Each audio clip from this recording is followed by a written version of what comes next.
I think it's magnificent. It's a credit to Melbourne, actually. It's really good.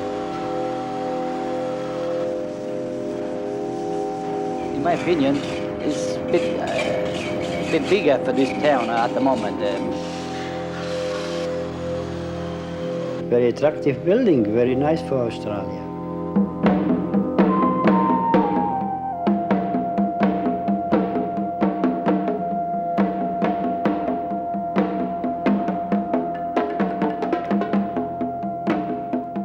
An architect is engaged in an extremely positive, lasting public art, whether he likes it or not.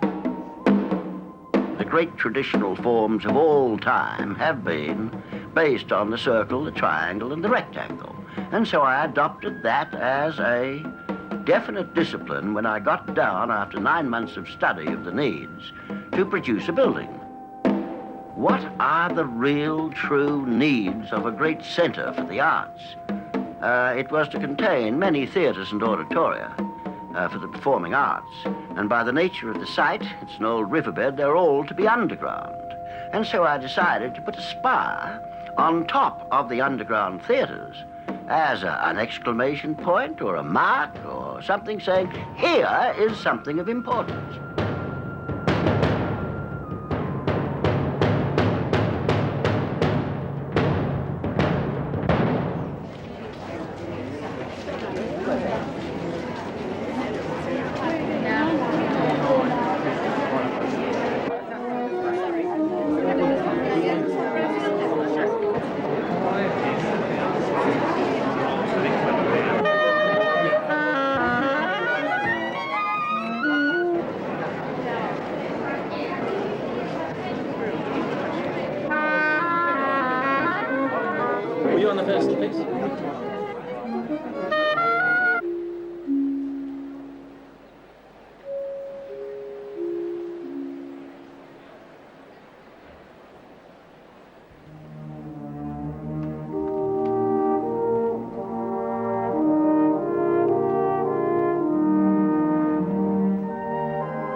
From the very beginning of the project in 1973, Sir Grounds came up with the idea of not placing any constraints whatever on the acoustic consultants in terms of the shape and form of the auditorium, so that we could get as close as possible to the ideal requirements for 2,500 people.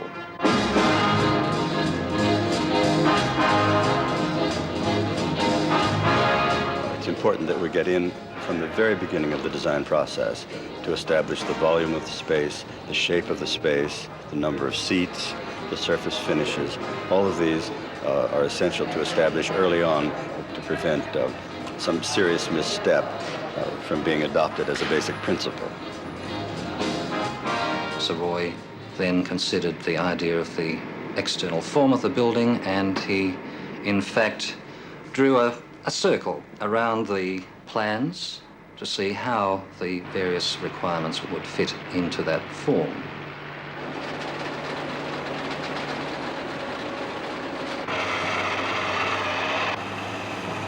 We were going down to a level, in fact, below the Yarra River, but the soil investigations had shown that there was a good layer of basalt at about the level of the base construction that we were proposing, so that we had a good solid foundation upon which to construct the building.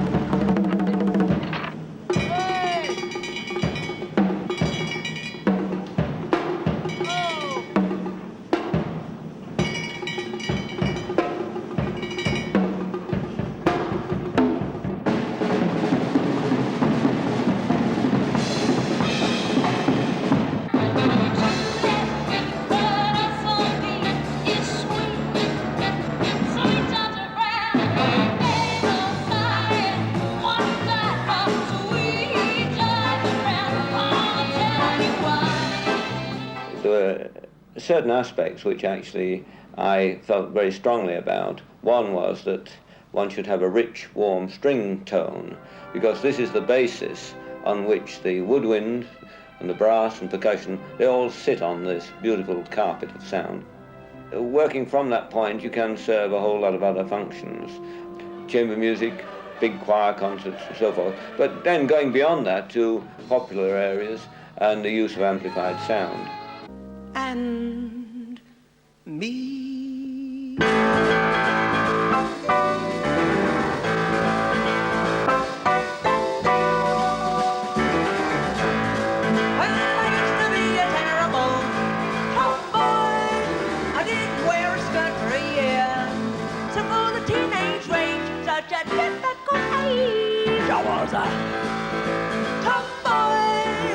I think it's mainly for the symphony orchestra, but I think they'll have a few rock concerts and things on. I saw on Sunday night that they're going to have Bucks Fizz here, which is quite amazing. So maybe in 10 years' time they might have something I'd like to come and see.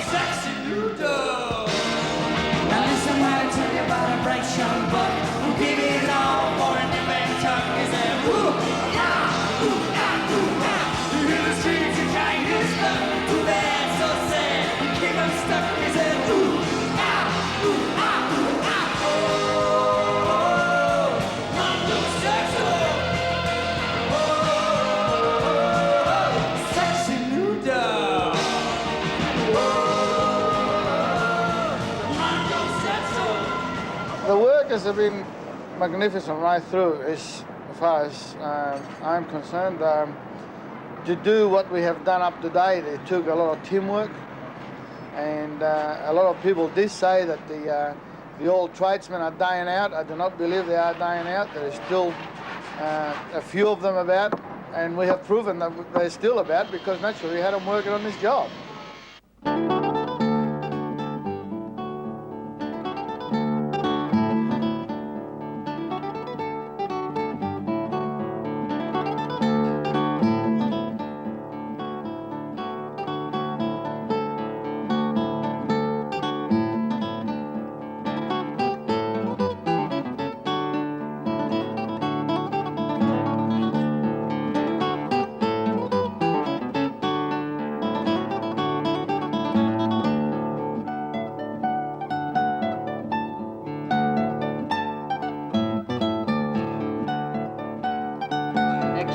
Getting up at pretty big money. So I think the preparation of this part of the budget is extremely important, and I would certainly commend to all members of the committee that they give.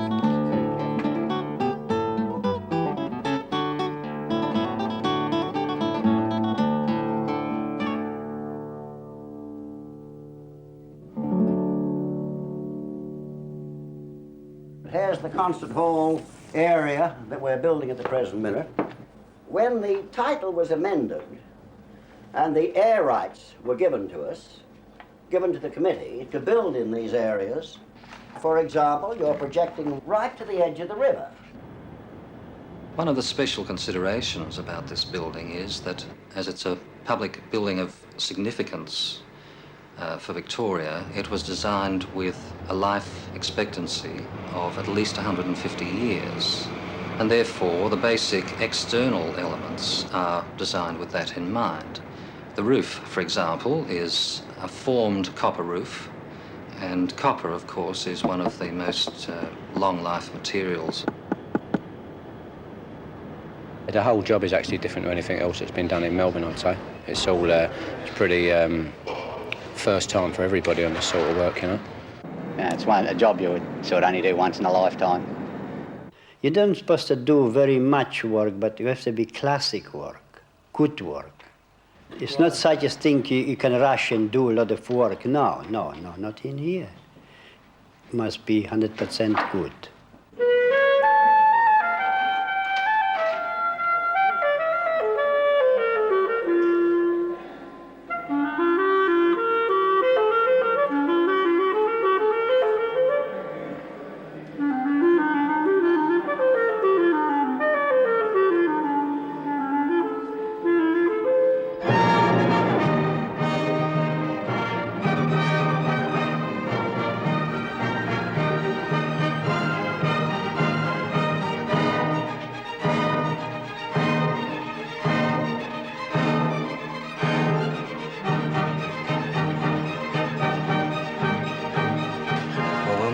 on to the acoustic panels, I think. We've done enough with that.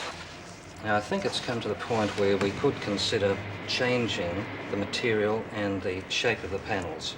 Well, I just produced this drawing, and it's basically the same sort of layout as we have before. Part of the system that we have for adjustable acoustics involves the use of suspended acoustic panels over the stage area. They have a twofold purpose. One is so that the sections of the orchestra can in fact hear each other and communicate, which is a most important feature. And secondly, the panels then take reflected sound up into the auditorium and reflect it down into the seating areas. I've sat in so many halls around the world where you have a bird's eye view of the stage, one might say, and a bird's eye listening, a bird's ear, if you can imagine it that way, listening of that. Something happening way down there. And I wanted a feeling that the music was going to be wrapping around the listener.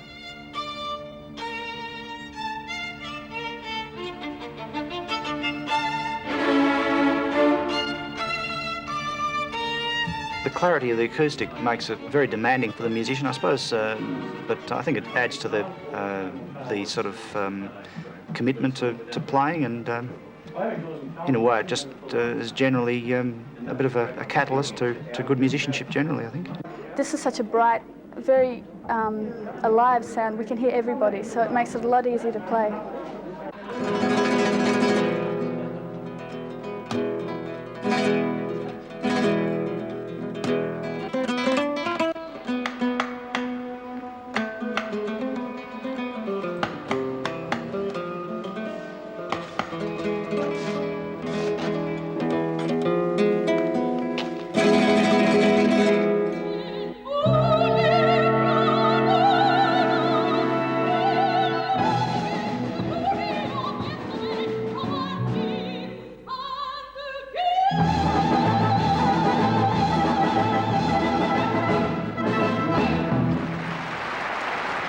Here that the lavenders are not as sharp as the lavender from the mill. Neither are the coral colours, they're a little duller. The other thing that has happened is that within the painting here, this is not quite as accurate as we've achieved in the actual concert hall itself.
The first time we played with the Melbourne Symphony Orchestra there, we found that we tended to overplay, and we didn't realize how sensitive the whole hall was.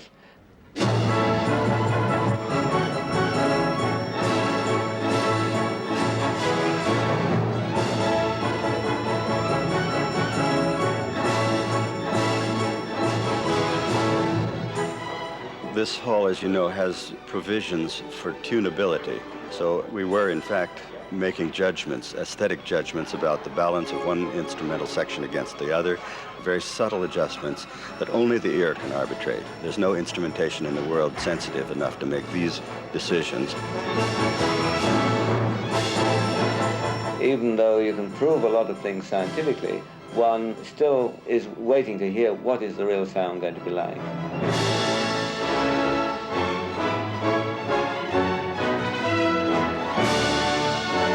Suddenly, we learned very quickly how every sound would carry in the hall remarkably well.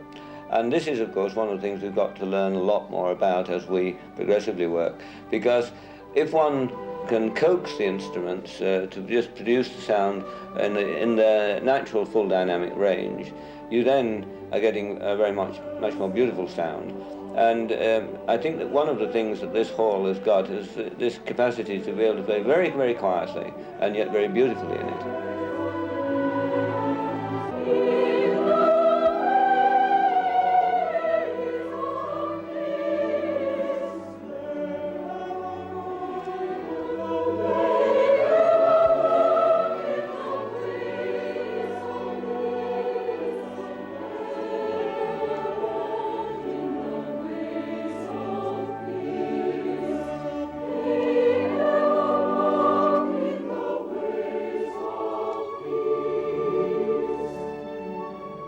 It was, well, I can only tell you, an enormous emotional release when we went in first and heard the first sound, because even before fine adjustments were made, we were aware that this was going to be a very beautiful hall for sound.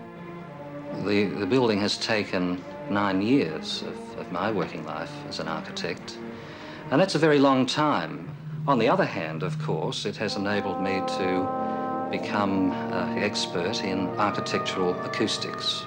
And having been a musician earlier in my life, I'm very pleased that that has been the course that this project has led me.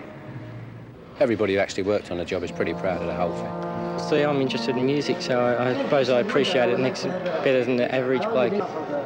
I don't think I'll come for the symphonies, I'll come for something a bit more lively than that.